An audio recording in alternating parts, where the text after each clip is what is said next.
পুজোর সময় বাড়িতে বসে থাকতে ভালো লাগছিল না, তাই সবাই মিলে বেরিয়ে পড়লাম ঠাকুর দেখতে। আমরা হাতিবাগান পুজো মণ্ডপের সামনে আছি, কিন্তু এ কী অবস্থা, সবাই ভিডিও করার জন্য ব্যস্ত। কতজন ঠাকুর দেখতে এসছে বুঝতে পারছিলাম না। যাই হোক, আমরাও ভিড় ঠেলতে ঠেলতে প্যান্ডেলের ভেতরে প্রবেশ করলাম। এত দূর থেকে এসেছি, ঠাকুর না দেখে চলে যাব? এটা তো হতে পারে না। যাই হোক, ঠাকুরের মূর্তি খুব সুন্দর ছিল, কিন্তু ঢোকার সাথে সাথেই বাঁশি বাজিয়ে বেরিয়ে যাওয়ার জন্য অনুরোধ করতে লাগলো।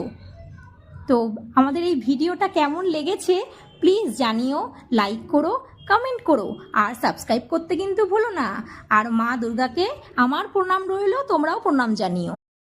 পুজোর সময় বাড়িতে বসে থাকতে ভালো লাগছিল না, তাই সবাই মিলে বেরিয়ে পড়লাম ঠাকুর দেখতে। আমরা হাতিবাগান পুজো মণ্ডপের সামনে আছি, কিন্তু এ কী অবস্থা, সবাই ভিডিও করার জন্য ব্যস্ত।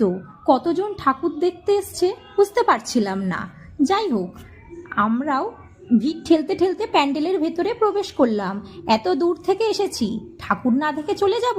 এটা তো হতে পারে না। যাই হোক, ঠাকুরের মূর্তি খুব সুন্দর ছিল, কিন্তু ঢোকার সাথে সাথেই বাঁশি বাজিয়ে বেরিয়ে যাওয়ার জন্য অনুরোধ করতে লাগলো।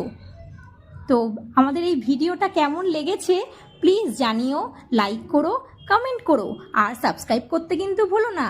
আর মা দুর্গাকে আমার প্রণাম রইল, তোমরাও প্রণাম জানিও।